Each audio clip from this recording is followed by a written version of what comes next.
Hindi lahat ng abaryo, parehas lang ang pamamaraan. So, iba-iba tayo. Iba-iba pamamaraan. Merong nag-message sa akin bro na about ng, for example, natural na sakit. Ginamit nila herbal. So, pinagtatawanan niya yung style daw ng mga albularyo ngayon. Kasi nung una pa na herbal daw. Yung nagtatawanan niya, tusok-tusok, iniipit, o ganyan.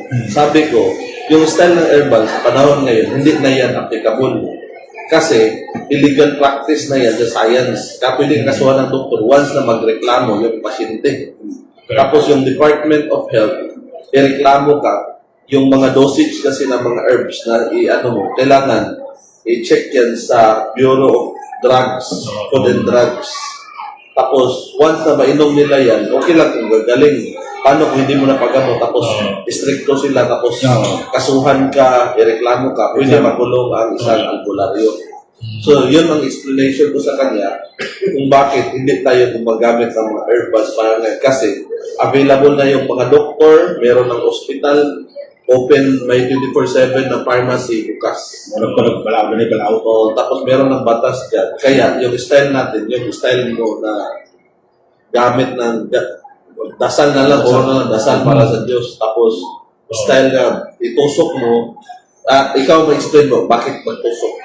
Bakit tutusok mo? Kasi maraming nasasabi na parang ginagawa nilang katatawan yan yung pagtusok. Iba kasi, ginawa ng Katawan na.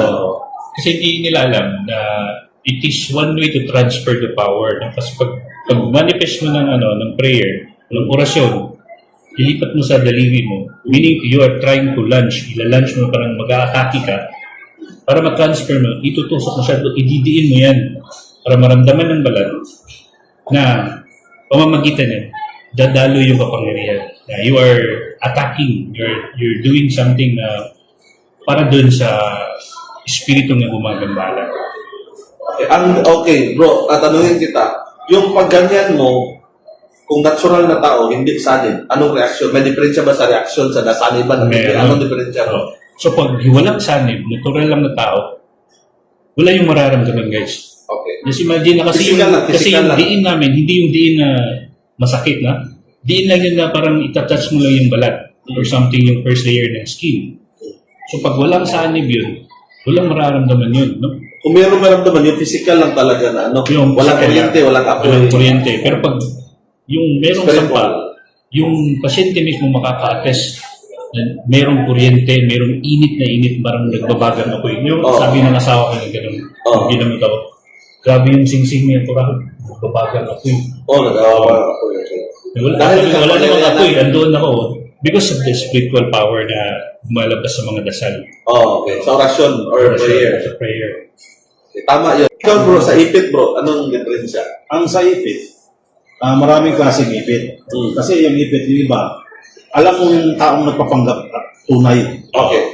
Kasi yung iba, ang inano ko, kung tunay, pag hinihipan mo na walang orasyon, pag umaray, wala yun. Papanggap lang yun. Panggap lang yun, gano'n. Sige, ginanon mo yun. Wala, pero tinusok mo. Yung inihip mo bro, para maintindihan nila, ano yun? Ano yung inihip mo? Pamarusa. Pamarusa. Orasyon siya. Orasyon, meaning prayer, orasyon, prayer. Prayer, pamarusa. Pamarusa sa mga Wala kang dagdag. pamarusa sa mga depende sa espiritu o elemento ang nakasalib. Sa kung espiritu siya, pang birahan mo ng pang espiritu. Pang elemento, birahan mo ng pang elemento. Ganun yun. Pag yung physical lang, kahit ganun mo, lagyan mo ng panalangin orasyon, hindi masasaktan ng tao yan. Correct. Yung ginagawa namin, tinatanggalan namin ng kapangyarihan ng demonyo, tapos pinaparusahan namin. Pag hindi talaga humingi ng tawad sa Diyos, tinigilitan, no? Tapos Diyos na maghuhusga, no? Yeah. Kasi nung nangyayari sa Biblia, gumagamot si Jesus, o sabi ng mga Pariseo, na kaya niya magpalayas, kaya niya manggamot.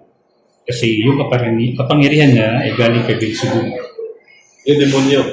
Prinsipyo ng demonyo. Prinsipyo ng demonyo. Sabi ni Jesus, hindi mo pwedeng gawin yan sa demonyo Kasi nagkakaisa sila, bantayog yung kaharian. Yung iba ng sumbingay, ano yung passage, parabos kasi yun. Pero inintindi ko yung words niya. Parang sinabi ni Jesus, hindi ko pwedeng gamitin ang demonyong kapangyarihan. Kasi yung mga demonyo ay nagkakaisa. Meron silang kaharian na bantayog. O matibay yung kaharian nila. Nagawa kong saktan, nagawa kong gilipan, nagawa kong parusahan ng demonyo. Kasi yung kapangyarihan ko ay galing sa Diyos amang makapangyarihan sa lahat. Yun ang hindi nila matanggap. Okay. Oh. Tama yan, bro. So, it means, bro, si Jesus noong unang panahon, pinagsabihan din ng mga pare, Correct. mga tao na sa demonyo. Kasi parang nangyari na yung magagamot si Jesus, di ba? Oh, para din siyang albularyo nun.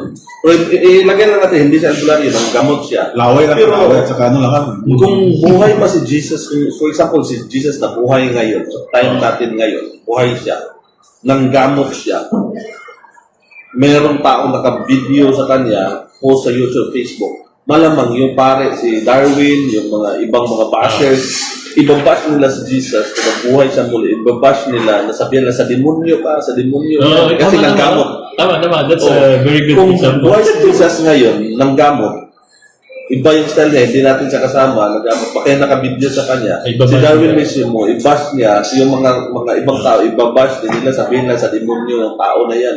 Hindi Okay. na alam, si Jesus na yan. Kaya, hindi ako natatakot sa mga bashers ngayon, kasi kung si Jesus i-bash nila, kung nabuhay, may video, i-bash nila sa YouTube at Facebook, ano na kaya ako na hindi ako, Ano pa ba tayo? ordinaryo lang ako. Pwede ako na i-bash, hindi ako natakot kasi si Jesus mismo, i-bash nila. Kung buhay yan si Muhammad, yung propeta ng mga Muslim, i-bash din yan ng mga tao na sa demonyo or mali ang... Kung buhay si Buddha ngayon, i-bash din yan ng mga tao. Kung buhay pa yan si Buddha, kahit yung teaching siya para mabuti, i-bash din yan nila lahat. Kaya hindi ako natatakot kung i-bash ako ng mga tao. Kapag parusa tayo ng mga demonyo. So, hindi pwedeng gawin yung parusahan namin kapag ng demonyo. Si Jesus na mismo nagsabi niyan, guys. No? Kaya walang katotohanan sinasabi nila na sa demonyo yung dala namin. Kasi gusto nila na sabihin na niling lang daw ako ng demonyo. At sinabi daw ng demonyo na nasasaktan siya, pero yung demonyo nag-acting lang daw. Parang hindi logical eh. Kasi kung gusto ng demonyo na nag-acting lang siya, titignan mo yung buhay ko, guys. From, nagkasakit pa ako, before pa ako nagkasakit, wala akong oras magdasal. Inom lang ako, inuman, sabong, gambling, kung ano-anong kabulastugan. Sa ano lang kasi, ano eh. Tapos ngayon, guys, nagbumaling na ako, naging albularyo ako. Because ng albularyo ako, meron akong devotion sa Diyos. Wala na yung inom, wala na yung sugal, wala na... Ito ba yung gawang demonyo? Yan. Yun, ang logic dun, no? Na hindi nila matanggap. Hindi lahat ng albularyo ay sa demonyo. Meron din ibang albularyo na na-inspire sa buhay ni Jesus. Si Panginoon Jesus kasi nagtuturo siya ng panggagamot sa Biblia. Meron din siguro mga magkukulam ng mga gamot, yun na yun sila. Yung mga... Yun na yung ibig sabihin sa Biblia ng mga about gumagamit ng mga buto ng tao, mga... Yeah. Sa panahon niya, no? Moses. Oh, Yun Diba? na sila. Sa mga tinatawag yung salamang kero.